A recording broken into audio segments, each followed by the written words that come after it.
Саламатсыздар ма? Саламатсыз ба? Сәлеметсіз. Қосылғаныңызға қуаныштымыз. Динара ханым, бұл Жас Лайф арнасы, яғни Алматы қаласы қоғамдық даму басқармасына қарасты жастарға қолдау көрсету орталығының атынан хабарласып отырмын сізге. Есімім Сәндібек.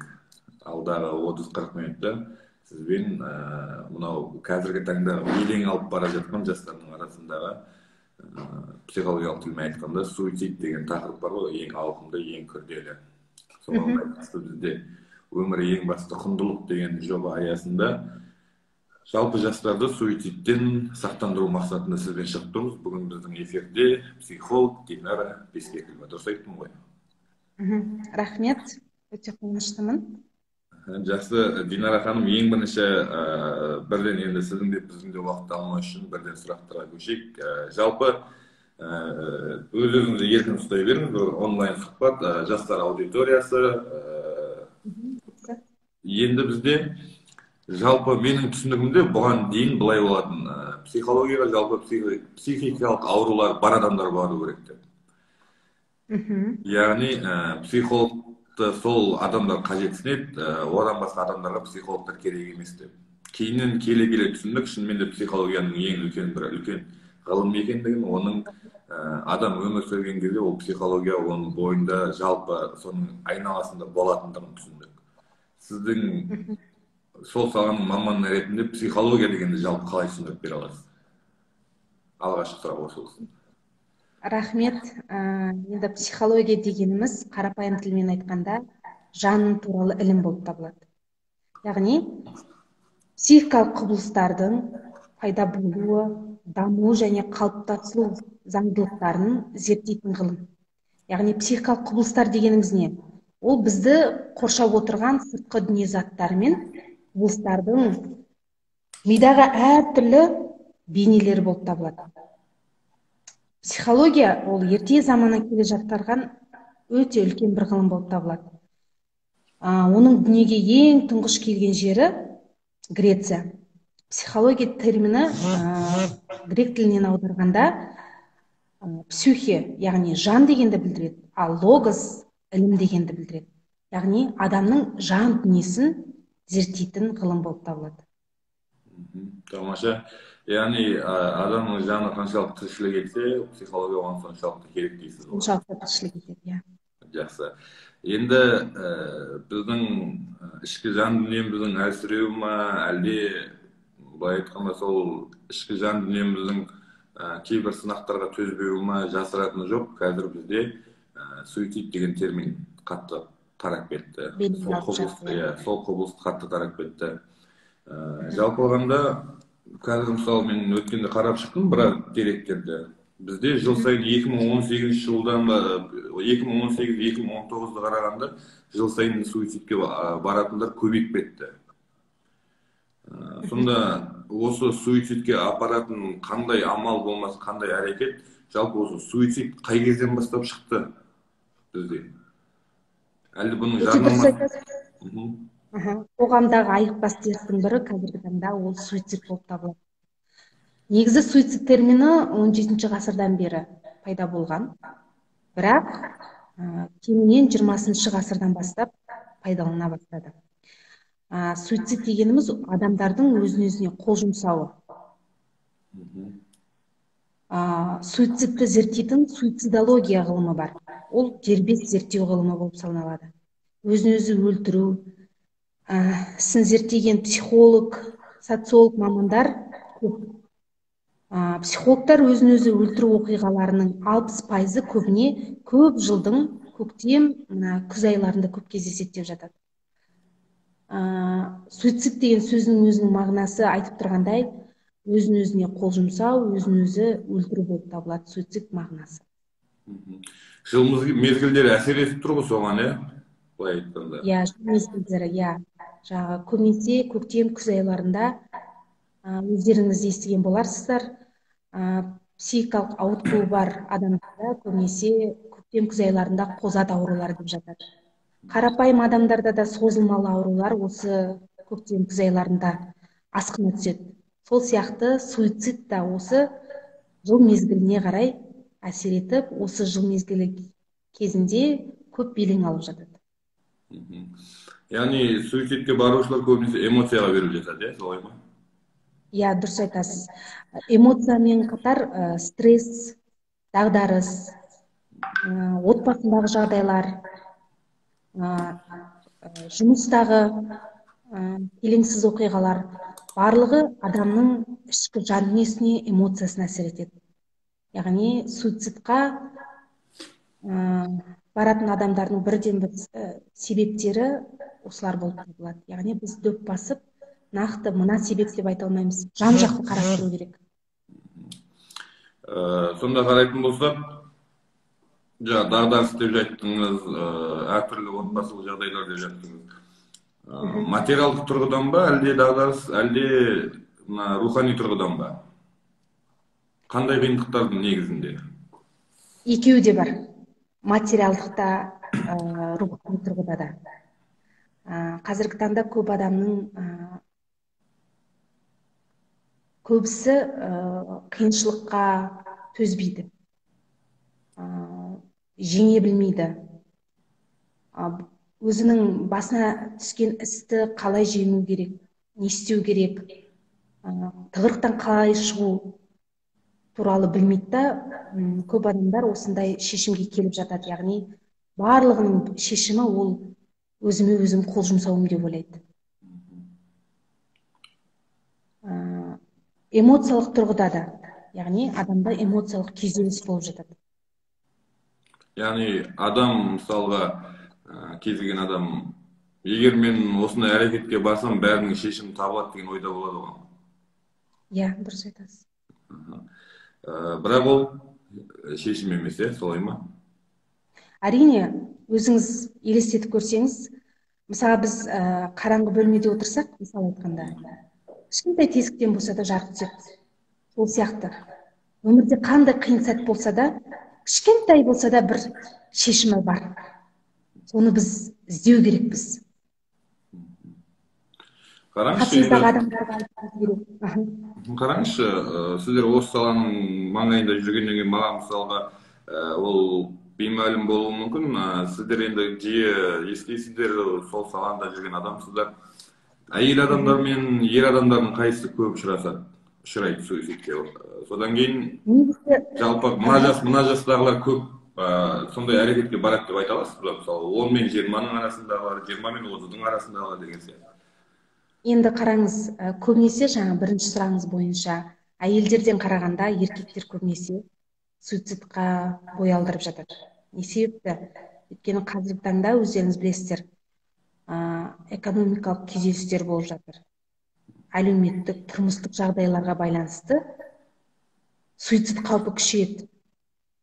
Мысалға, ер адамның жұмысына байланысты, осы уақытқа дейін алған несиелері, яғни төлей алмау, жұмыссыз қалу, отбасын асырай алмау, отбасына керек нәрсені бере алмау, яғни осындай себептерден ер адамдар көбінесе күйзеліске бейім болады екен. Сол себепті әйелдерден қарағанда ер адамдар суицидқа көп барады. Ал енді жас ерекшелікке келетін болсақ, өздеріңіз білесіздер, жас өспірімдік өтпелі кезең деген болады. Барлығымыздың басымыздан өтті ол кезең. Алғашқы махаббат. Дұрыс айтасыз, 12-13 жас. 12-13 жаста баланың тек қана бойы ғана өсіп, немесе ойы ғана өспейді. Бұл жерде физиологиялық тұрғыдан бала жетіле бастайды. Баланың мінезі, басқа адамдарға деген қарым-қатынасы өзгере бастайды. Яғни олар сезімтал, көңіл-күйі өзгергіш болады. Сол кезде олар ойлайды, мен ешкім түсінбейді, мен ешкім жақсы көрмейді. Яғни кез келген адам оны түзетуге тырысса, немесе адам оған ақыл айтуға тырысса, ол керісінше қарама қайшы қабылдайды барлығын. Яғни өтпелі кезең өте ауыр кезең, түсіне білген адамға.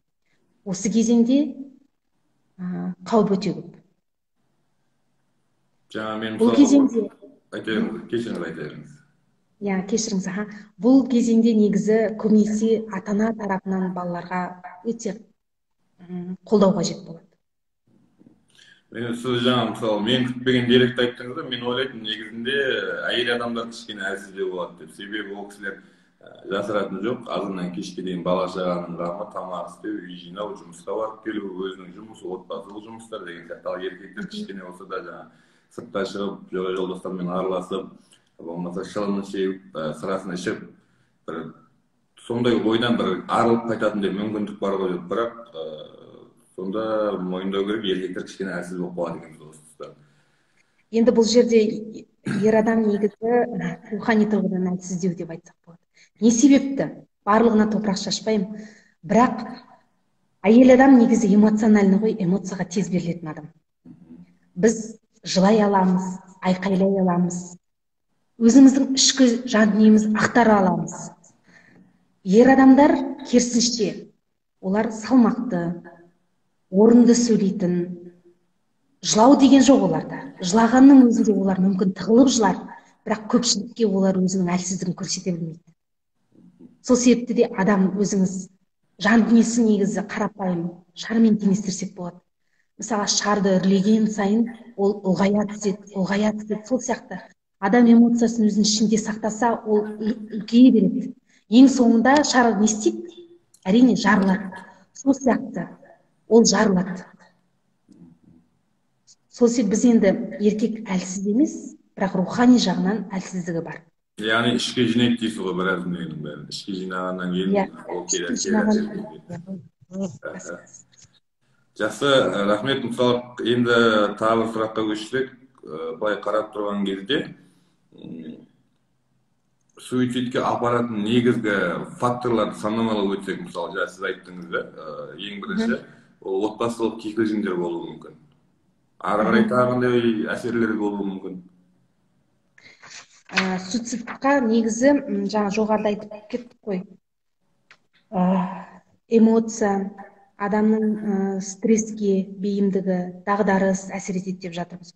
Сонымен қатар отбасылық жағдайлар әсер етеді. Мысалы, отбасындағы ата-аналардың ажырасуы, баланың екі жақты болып қалуы, немесе жаңағы адамның өмірдің мәнін жоғалтуы, алдына мақсат қоя алмауы, яғни өмірге мен не үшін келдім, не үшін өмір сүріп жатырмын, қандай мақсатым бар, яғни бұндай сұраққа жауап бермегендіктен, жауаптың жоқтығынан. Және де психикалық аурулар, жан ауруы, тән ауруы. Психологияда психикалық денсаулық деген бар. Ол психикалық денсаулық дегеніміз күнделікті өмірде қалай ойланатыныңды, қалай сезінетініңді, қалай әрекет ететініңнің барлығы осы біздің психикалық денсаулық. Біздің сезіміміз өмірге және өмірдің басқа адамдарға әсер етуі, физикалық денсаулық сияқты психикалық денсаулықта аса маңызды болып табылады. Осының барлығы әсер етеді. Адамның жаңағы қоршаған ортадағы барлық қиындықтарға төтеп беруі, отбасылық жағдайларды шеше алмауы суицидтік әрекетке алып барады. Болмаса жаңағыдай отбасындағы келеңсіз оқиғаларға өзін кінәлайтындар да болады. Мысалы, егер мен болмасам осылай болар еді деген секілді. Оларда негізі фактор бар. Негізі дүниежүзілік денсаулық сақтау ұйымы 800-ден астам себепті анықтап берген суицидқа барудың. Ең негізгі себептері ол жеке өмірдегі кикілжіңдер, үмітсіздік. Жаңа айттық қой, адам алдына мақсат қоя алмауы, не үшін өмір сүріп жатыр, өмірдегі мәнді таппауы, махаббаттағы ыза, айналасындағылармен түсініспеушілік, жұмыссыздық,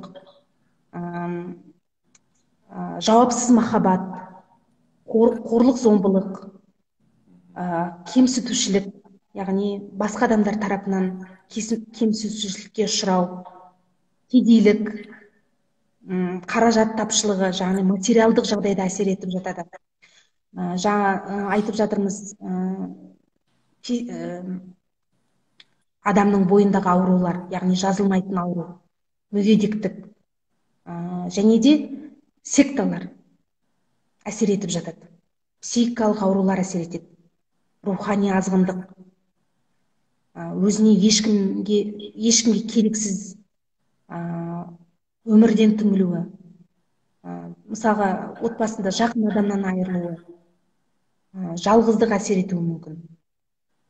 Міне осының барлығы суицидтік әрекетке алып келеді екен. Айта берсек себебі көп. Жақсы, мынау Астарлы ақиқат деген бағдарлама білесіз ғой? Төлепберген жүргізетін. Сол жерде мен осы соңғы сандар негізі үзбей көретіндердің қатарынанмын деп айтсам да болады, ауқымды мәселелер қарастырылып жатады ғой. Бірақ соңғы кездегі сандары көбінесе мына отбасылық кикілжіңдерге көп арналып кетті. Әсіресе жаңағы жас кішкентай кезінде баласын тастап кетіп қайтадан тауып алып жатқандар көбейіп бара жатыр да. Енді менің ойымша бұл да баланың психологиясына үлкен бір әсер ететін секілді. Және сол балалар жерде көрсетіліп жатқан, жаңа сіз айтпақшы 8 пен 13 жасқа дейінгі балалар. Бұл сіз айтқан жаңа ауытқушылық кішкене құбылмалы кезеңге тап келеді ғой, возрастной период дейді орысша айтқанда. Енді сондай бір жағдайларда мысалға жалпы баланы психологиялық соққы деп алайықшы, психологиялық соққы алған кезде қалай көмектесуге болады? Жалпы балаларға болсын, үлкен ер азаматтарға болсын, бәріне қалай көмектесуге болады? Енді былай айтқанда, баланың өмірге келуі, баланың адамгершілік қасиетін бойына сіңіруі, жалпы барлық тәлім тәрбие беруі ол ата-анаға байланысты. Яғни бала өмірге әппақ қағаздай болып келеді. Бірақ ең бірінші жазуды ата-ана жазады. Яғни тәлім тәрбие қалай береді, сол тәлім тәрбие арқылы бала үлкен өмір жолға қадам басады. Ал енді жаңа айтып жатсыз, не бір жағдайлар болып жатады, дағдарыстар болып жатады, кикілжіңдер болып жатады. Бұдан қалай шығады? Балаға ата-ананың қолдауы өте қажет. Жоғарыда да айтып кеттім, өтпелі кезеңде де бала қолдауға, сүйіспеншілікке, мейірімділікке мұқтаж болады. Егер баланың бойында бір белгісіз бір іс-әрекеттер байқап қалса, ата-ана бірден баламен тікелей қарым-қатынас жасау керек. Ашық сұхбат болу керек баламен. Яғни бала ата-анаға өзінің құрбысымен, досымен сөйлесіп отқандай сөйлесу керек. Оны біз қалай, ондай нәтижеге қалай жетеміз? Балаға сене білу керек. Қандай бір проблема болмасын, ашық сөйлесу керек. Қандай жағдай болмасын, баланың пікірін сұрау керек. Мысалы, кішігірім бір проблема туындап тұр ма отбасында? Балам, сен қалай ойлайсың? Сен өзің ойыңды айта қойшы. Бала сол кезде ата-анаға сенім артады. Ата-анадан қорықпайды, өзінің ой пікірін еркін айта алады. Ал егер отбасында бұндай жағдай болмаса, егер бала ата-анаға ашылып айта алмаса, ішкі жан дүниесін, күйзелісін бөлісе алмаса, онда әрбір мектепте қазіргі таңда психологтар бар, психолог мамандар. Яғни осы саланы жетіп меңгерген білікті мамандар бар. Біздің өкінішке орай балалардан мындай түсінік қалыптасып қойған. Мен психологқа қаралмаймын, мен псих емеспін дейді. Бұл псих болғандықтың белгісі емес. Жаның күйзеліп тұр ма, немесе бір сұрақ туындап тұр ма, бір шешілмейтін түйін болды ма, бірден психолог маманға жүгінген дұрыс. Егер бала жүгінбесе, бармаса, психологқа айтпаса, мектеп табалдырығында психолог мамандар ай сайын сыныптан психологиялық диагностикалық тесттер алады, сауалнамалар алады. Яғни кейбір әдістемелер баланың ішкі жан дүниесінде не болып жатқанын айқындай түседі. Яғни психолог маман бірден сол баламен тікелей жұмыс жасауға кірісу керек. Яғни балада өмірінде қандай да бір қиындық болып жатқан көрініс табылса, бітті. Бірден баламен тікелей байланысқа шығу керек. Балаға түсіндіру, ашық сұхбатқа шақыру керек. Жақсы. Жалпы біз кей кезде қазақша тілмен айтқанда біреудің қаңсығын таңсық көріп жатамыз ғой, болмаса неше түрлі қай ғылым саласын қарасаңыз да қазақтың айтып кеткен сөздері көп қой. Мысалы қазақта айтады ғой, балаңды 5 жасқа дейін хандай сыйла, 15 жасқа дейін досыңдай сөйлес, 15-тен кейін құлыңдай жұмса дейді да, мысалы. Сонда атам қазақ дәл осы 15-ке дейін баланың белгілі бір жүйеге түсетіндігін білсе керек та. Енді мысалға жан жақта Европада дамыған мемлекеттерде алайық, сол жерлерде отбасылық психологтар бар. Фильмдерден де көріп жатамыз. Яғни кез келген бір отбасы сол ата ана мен бала арасында болмаса, ерлі зайыптылар арасында белгілі бір кикілжің, белгілі бір мәселе болса, арнайы отбасылық психологтарды шақырып, солармен бірге сөйлесіп, кішкене былай сабырға келіп, жағдайларын жасап жатады. Біздің осы Қазақстанда отбасылық психология, жалпы психологтарға деген сұраныс, психолог мамандарға деген қаншалық деңгейде? Әлде тек қана жоғары оқу орындарының қабырғасында, мектеп қабырғасында қалып жата ма? Әлде шынымен сондай психологтарға арнайы барып жүгінетіндер бар ма негізінде? Енді дұрыс айтасыз, шетелде психология ғылымы анағұрлым дамыған. Қандай жағдай болса да, кез келген адам бірден психологқа жүгінеді. Өкінішке орай, біздің елде енді тайтайлап басып келе жатыр психология саласы. Қазіргі таңда ата-аналардың өзі баламның мінез құлқы өзгерді, маған сөз қайтаратын болды, сөйлесем сөзге келмейді деп жүгініп жатады. Бар, жүгінеді адамдар. Тек қана мектеп табалдырығында емес, немесе жоғарғы оқу табалдырығында емес, сонымен қатар жеке меншік психологтарға жүгінеді. Өздеріңіз білесіз, өтірік айтпасам, бір 4-5 жылдың көлемінде болған шығар, қазіргі таңда емханаларда да психолог мамандар бар. Яғни егер сен мектепте жүріп, немесе жоғары оқу орнында жүріп, психологқа жүгінгің келмесе, ол адамдарға сенбесең, бізде кішкене сенімсіздік бар да. Мен барсам, мен туралы айтып қояды, біліп қояды деп. Яғни кез келген өзің тіркеліп тұрған емханаға барып, психолог маманға жүгінсең де болады. Енді қазіргі таңда барлығында қаражат бар деп айта алмаймыз ғой. Жеке меншік психологтардың өзі біраз қаражатты талап етеді. Бір сеансының өзі. Сол себепті де егер ондай мүмкіндік болмай жатса, кәдімгі емханада, мектепте болсын, психолог мамандар жеткілікті қазіргі таңда. Жаңа өзіңіз айттыңыз ғой, енді пікірден сұрақ туады, психолог мамандардың кейбір қаражаты әжептәуір қалтаға ұрады деп. Мен де сол былай қарағанда, менің ойымша психолог мамандар былай адамды ажалдан арашалап қалушы, жаңа суицид тұрғыдан алғанда. Енді олардың бағасының қымбат болу себебі неде? Әлде ол кісілер сол ілімге, сол деңгейге жету үшін біраз ақыл түрде білім ала ма, білімдерін былай айтқанда, енді ол менің пікірім, мен қателесуім де мүмкін, өзінің алған білімін біреуге сатқан секілді, одан гөрі кішкене арзандатып бағасын қолжетімді қылып, шынайы көмек көрсетуге асықса қалай болар еді деген сұрақ. Өте дұрыс айтасыз. Менің де пікірім сондай. Адам негізі бірінші барған кезде, кеңес алар кезде бірінші кеңесі тегін болғаны дұрыс болады. Яғни барған кезде саған көмек бере алды ма? Саған жауап бере алды ма? Одан кейін барып, ой елегінен өтіп барып, ол адамға шынымен де мен нақты шешім таба аламын ба? Көмек көрсете алама деген сияқты егер сұрағыңа нақты жауап алсаң, онда келесіде жолы баруыңа болады. Енді жаңағы білімнің жеткілікті болуы мүмкін деп жатсыз ғой. Психология саласы ол бір жерде тоқтап қалмау керек. Психолог маман іздену керек. Үнемі ізденісте болу керек. Үнемі білімін жаңартып отыру керек. Сонда ғана білікті маман болады. Мүмкін ол кісілер де үзбей жаңағы тренингтарға қатысып, халықаралық деңгейдегі семинарларға қатысып, білімдерін жетілдіріп жүргендіктен олардың кеңесі анағұрлым қымбатырақ болуы мүмкін. Мысалы, бір осындай психология саласында бір кісілермен сөйлескен кезде айтады, мысалы мен сізге белгілі бір мәселені шешу үшін бардым психологиялық тұрғыда. Және сіз мені сол ситуациядан алып шығу үшін сіздің энергияңыз менен де мықтырақ болу керек дейді да.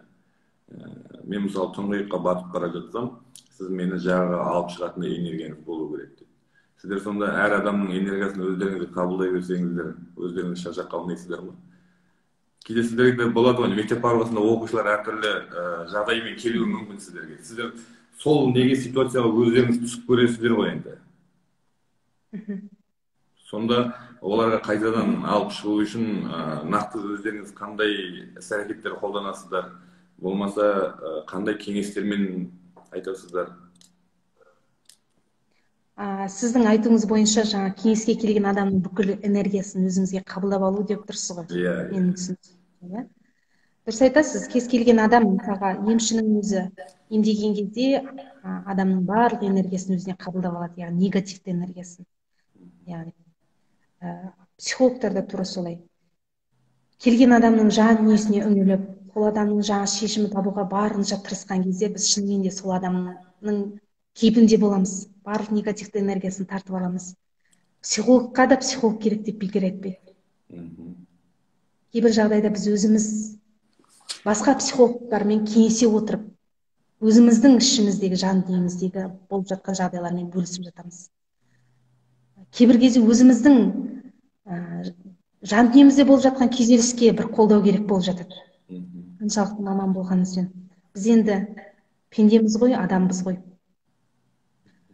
Көбінесе енді негативті эмоцияны өзімізге бойымызға алған кезде біз басқа адамдар емес, психологтармен тікелей байланысқа шығып, сол кісілермен ақылдаса келе, сол кісілермен пікір алмаса келе, кішкене ой бөлісеміз, арыламыз. Жақсы. Себебі біздің жағдайды қарапайым адамдар түсінбейді. Мынау қазіргі Украинаның президенті болатын Владимир Зеленскийдің «Слуга народа» деген киносын, фильм білетін шығарсыз, сериалын. Сол кезде, сол фильмде президент болған кезде өзінің жеке қызметшілерін таныстырып отырып айтады. Мынау Светлана сіздің психологыңыз, Наташа Светлананың психологы, өйткені оған да психолог керек деген сияқты. Енді адам болғаннан кейін әрине кей кезде әртүрлі жағдайларға бізде түсіп кетіп жатамыз ғой. Қаншама мотиватор болсақ та, қаншама біреуге ақыл кеңес айтсақ та, өзімізде кейде бір шешім таппайтын сұрақтар болып жатады. Эфиріміздің аяқ жағына қарай жалпы ата-аналарға, өйткені негізгі жасөспірімдерге әсер етуші күш ата-ана болғандықтан, жалпы ата-аналарға бір кеңес айтып өтсеңіз, сонымен эфирімізді аяқтасақ. Ата-аналарға айтар кеңесім, негізі бала тәрбиесінде қатал да болмау керек, бос та болмау керек. Қарапайым тілмен айтқанда. Себебі егер қатал тәрбие көрген бала болса, ол кейін болып жатқан жағдайларды қабылдай алмай, яғни еркінсініп кетеді. Яғни ол өмір бақи бір шектеумен өмір сүрген. Болмайды, бармайсың, ұят деген нәрсе. Ал өзі өмір жолына қадам басар кезде ойлайды, міне еркіндік. Өмір деген осы екен ғой деп, барлығын дәмін көруге тырысады. Сол себепті де балаға жұмсақ та болмау керек, қатал да болмау керек. Осының бір орта буынын таңдау керек ата-ана. Қатал болып, кейбір балалар ата-анадан қорыққандықтан көп нәрсені айта бермейді. Сол себепті де көптеген мәселелер, көптеген қиыншылықтар туындап жатады. Сол себепті баламен бір уақыт болса да, жарты сағат болсын, тілдесу керек ата-ана. Баланың ой пікірін білу керек. Себебі бала өсе келе оның өзінің ой пікірі қалыптасады. Өмірге деген көзқарасы қалыптасады. Өйткені ол жеке тұлға. Біз оған кішкентай нәресте емес, жеке тұлға ретінде қарауымыз керек. Қандай жас болмасын, сұрауымыз керек, тілдесуіміз керек. Ұрса беріп, тыя бергеннен ешқандай пайда жоқ. ол бала сол шектеуден шыға алмайды да, көмек те сұрай алмайды. Қиындыққа тақалған кезде ол қорыққандықтан ата-анаға да айта алмайды. Яғни баламен қарым-қатынаста кішкене шектеуді алып тастау керек. Кішігірім болса да еркіндік болу керек дейсіз ғой. Әрине, енді еркіндік болғанда тым еркелетіп те жіберуге болмайды. Бұл жерде енді қарап отырсаңыз, кез келген ата-ана ойлайды ғой, мен баламды дұрыс тәрбиелеп отырмын деп. Бірақ өкінішке орай ата-ана тәрбиесінде олқылықтар, қателіктер кетіп жатады. Бірақ зардабы баланың өміріне әсер етеді. Және де айтарым, балаға таңдау беру керек. Себебі біз қаншалықты ата-ана бізді өмірге алып келгенімен, қаншалықты балаға тәрбие бергенімен, өмірді сүру баланың қолында ғой. Ата-ана бала үшін өмір сүріп бере алмайды. Сол себепті балаға таңдауды беру керек. Бала өзінің бағытын, өзінің алдыға қойған мақсатын қоя білу керек. Таңдау балада болу керек. Жақсы, дұрыс айтасыз. Бала ата-анасымен ашық сөйлессе, кез келген мәселені жеңуге болады дейсіз, иә? Дауысым естілмей қалды деймін. Естіліп жатыр ма?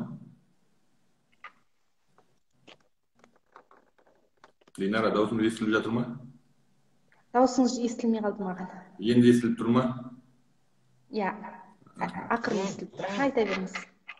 Жалпы, біз бүгін өзіңізбен сол осы психологиялық термин суицид деп айтып жатамыз, психологиялық термин ретінде. Осы салаға кішкене болса да көрермендер пікір алмасып, өзіне керекті бір ой алсын деген мақсатпен сізге шыққан болатынбыз. Себебі көзқарас дегеннің өзі әртүрлі көзқарастардың жиынтығы ғой. Сіз бен біздің пікірден бір өзіндік көзқарасын дамытып жатса, өзіне керекті мағлұматын алып жатса, онда біздің эфиріміздің іске асқандығы. Сізге уақыт бөлгеніңізге көп рахмет айтамыз.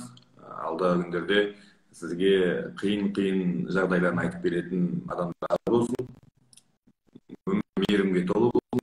Өмірді тоқтату ол шешім еместігін есте ұстаған.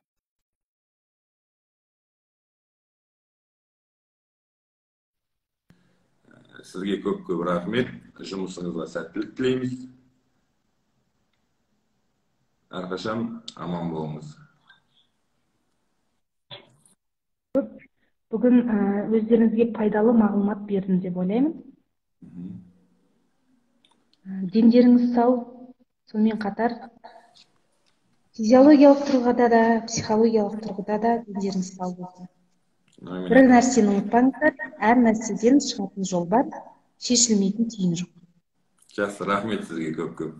Жұмысыңызға сәттілік. Рахмет, сау болыңыздар. Сау болыңыздар.